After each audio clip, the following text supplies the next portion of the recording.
परभणीतून प्रचाराची असणारी ही पहिली सभा आहे.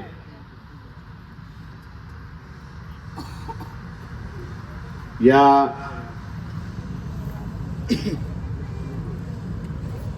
परभणीतला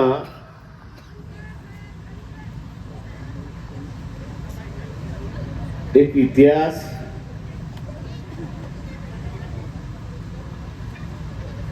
सूर्यवंशीच्या निमित्ताने घडेल असं मी त्या ठिकाणी मानतो.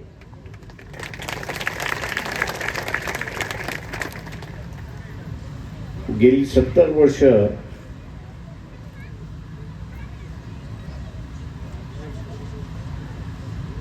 पोलीस कस्टडीमध्ये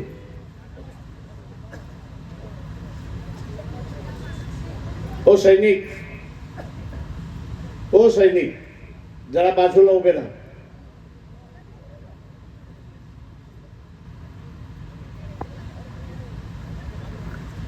गेल्या 70 वर्षामध्ये पोलीस कस्टडीमध्ये देशभरामध्ये 1.5 लाखाच्या वरती हत्या करण्यात आली.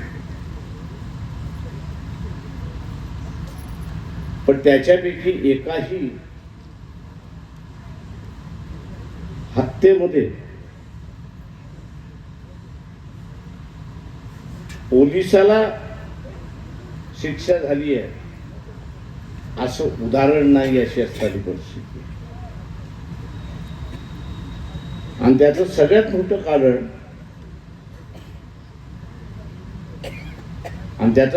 मोठं कारण असं आहे की कायद्यामध्ये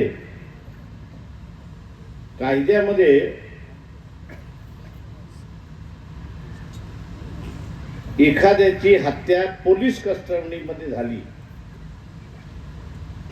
तर त्याचं पुढे काय करायचं याचा कायदाच नाही.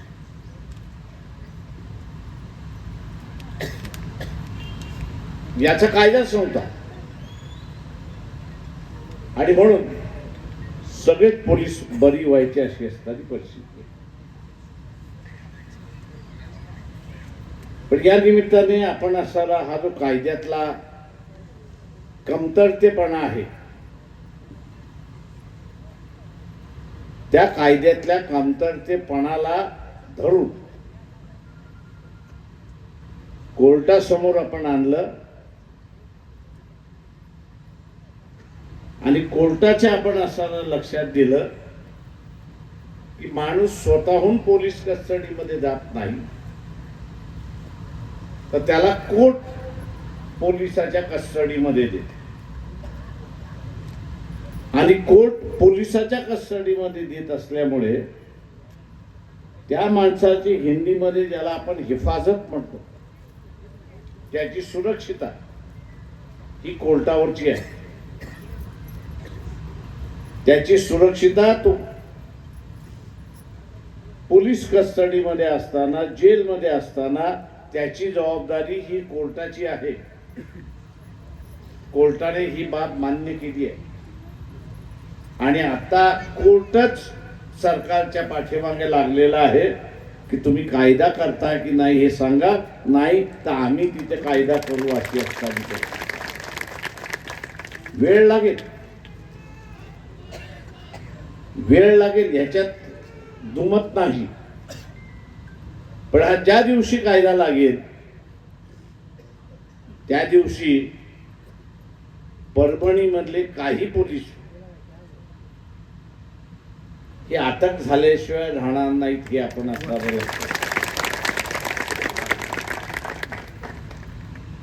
अटक झाल्याशिवाय राहणार नाहीत हे आपण लक्षात.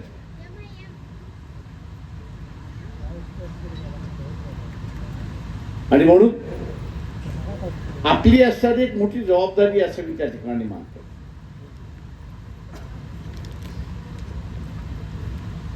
काय जबाबदारी आहे की कायदे मंडळात आपण जोपर्यंत जात नाही,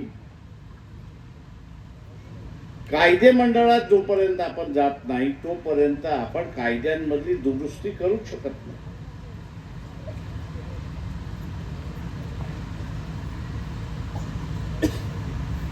आणि म्हणून कायदे मंडळामध्ये जाणं हा महत्वाचा आहे. एक उदाहरण म्हणून देतो. परभणी महानगरपालिकेचं बजेट किती कोटीचं आहे? 200 कोटी. अरे 15 कोटी तर ग्रामपंचायतीचं पण नसतं. 200 कोटी 200 कोटी 200. धरून चालू आपण असताना 1500 कोटी.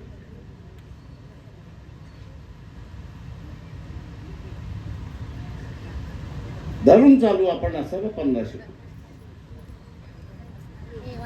या 1500 कोटीपैकी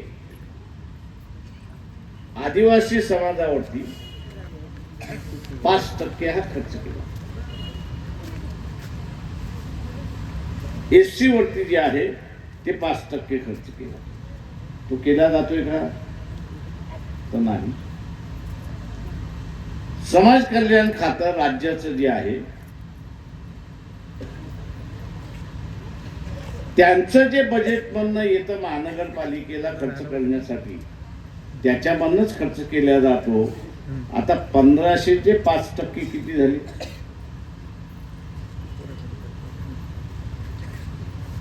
कोणाचं गणित चांगलं आहे? पोराला हे करा.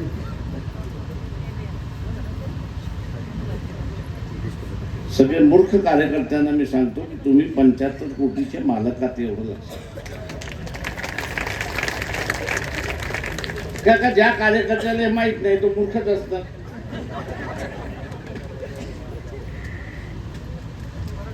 पंच्याहत्तर इथले 75 तिथले 150 कोटीचे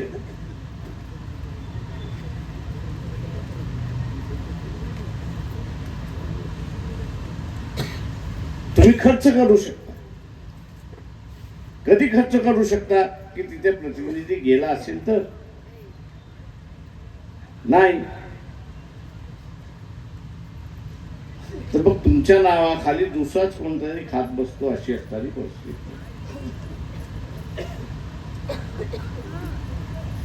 माझं आव्हान आपल्या सगळ्यांना राहणार आहे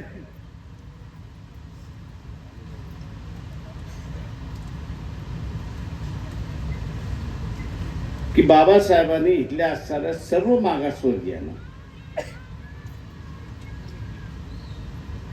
मागासवर्गीयांना लिहायला सांगितलं होतं. काय लिहायला सांगितलं होतं? की मी माझ्या मुलाला शिकवेन, शिकवेन. आणि दुसरं लिहायला सांगितलं होतं की मी सत्ताधारी आणि मी सत्ताधारी होईल.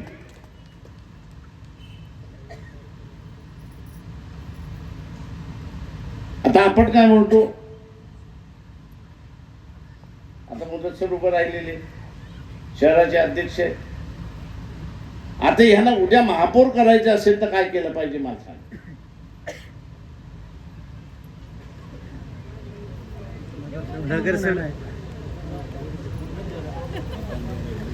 आता नगरसेवक जास्त निवडून यावे लागतील तर फुले शाहू आंबेडकरी विचाराचा जो माणूस आहे, मतदार आहे, त्याचं 100% मतदान झालं पाहिजे की नाही? नाही तर आपण काय म्हणतो, जाऊ दे काय होणार आहे, माझं एकच मत आहे. 100% मतदान जर आपण केलं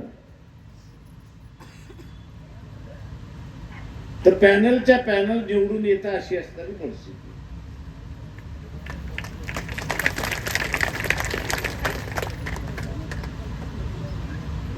आता जिथे आपण धरून चलू की पॅनलला असणारे 500 मतं कमी आहे, ते 500 मतं मिळाली तर ते पॅनल निवडून येतं. आपण काय म्हणतो की उमेदवारांनी प्रयत्न केले पाहिजेत. आपण काय म्हणतो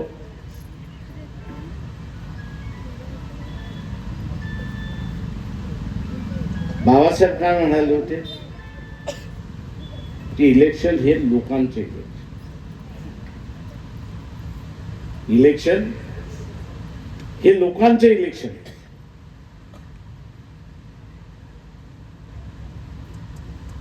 आणि ज्या विचारांना तुम्ही मांडता, ज्या विचारांना तुम्ही मांडता,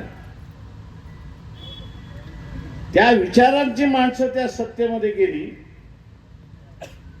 ज्या विचारांची माणसं त्या सत्तेमध्ये गेली तर सत्ता त्या विचाराप्रमाणे चालते.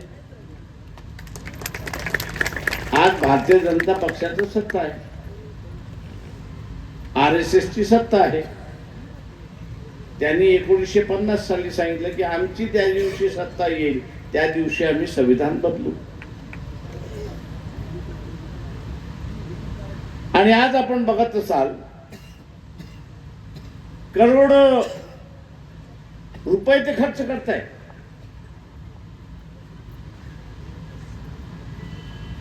करोडो रुपये ते खर्च करताय. कशासाठी? तर स्वतःच्या विचाराची सत्ता आणण्यासाठी. आणि स्वतःच्या विचाराची सत्ता आणली तर मग आपल्याला असणारं या देशातलं संविधान बदलावं. मी इथला असणारा फुले शाहू आंबेडकरी विचाराचा जो माणूस आहे त्यांनी फार जबाबदारी घ्यायची नाही. त्यांनी एकच जबाबदारी घ्यायची आणि ती म्हणजे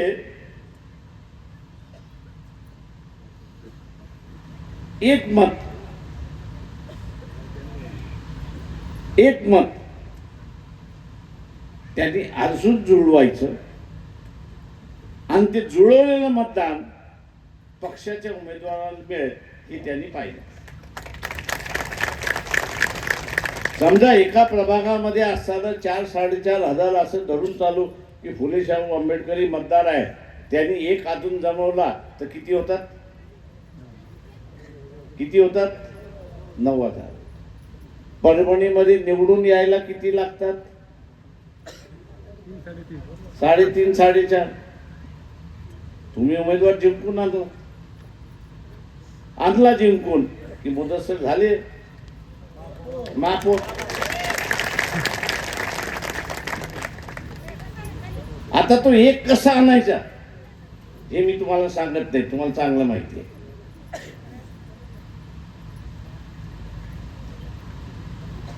त्याच्यामुळे ही सगळी जबाबदारी तुम्ही घेतली का एक मत पक्षाला तुम्ही अधिक मिळवून, तुमच्यापेक्षा एक मत अधिक तुम्ही मिळवून दिलं असं विग्रह धरू का? महिलांनी महिलांचं मतदान बघा, पुरुषांनी पुरुषाचं मतदान बघा.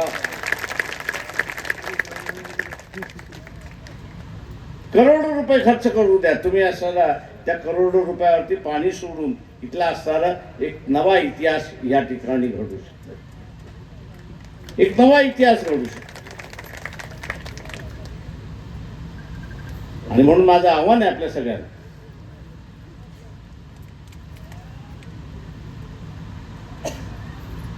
माझं आव्हान आहे आपल्या सगळ्यांना या ठिकाणी की आपण खुणगाट बांधली पाहिजे. काय खुणगाट बांधली पाहिजे की मी जिंकलो. माझ्या अगोदरच्या एका वक्त्याने सांगितलं इथे असणारा सर्व राजकीय पक्ष कदाचित एकत्र येण्याची शक्यता आहे.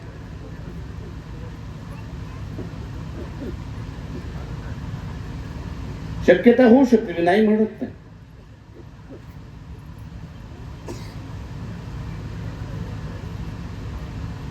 भारतीय जनता पक्षाला असणारे ती कला फार चांगलं आहे. नोटीस काढा, पोलीस स्टेशन मध्ये बोलवा की तो आपला नांगी टाकून मोकळा होऊन जाईल. त्याच्या मनात असेल नसेल पण तो नांगी टाकून त्या ठिकाणी मोकळा होतो अशी परिस्थिती आहे. आपणच असे आहोत. फुले शाहू आंबेडकर विचाराले तुला अंगावर घेतल्याशिवाय आम्ही राहणार नाही ही आपली भाषा.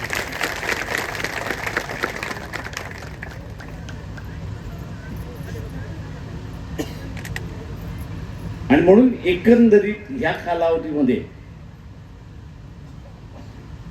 तुमच्या लक्षात आलंय का की तुमच्याकडे काय आलंय? म्हणून काळाच्या ओघामध्ये काय आलंय हे लक्षात आलं का?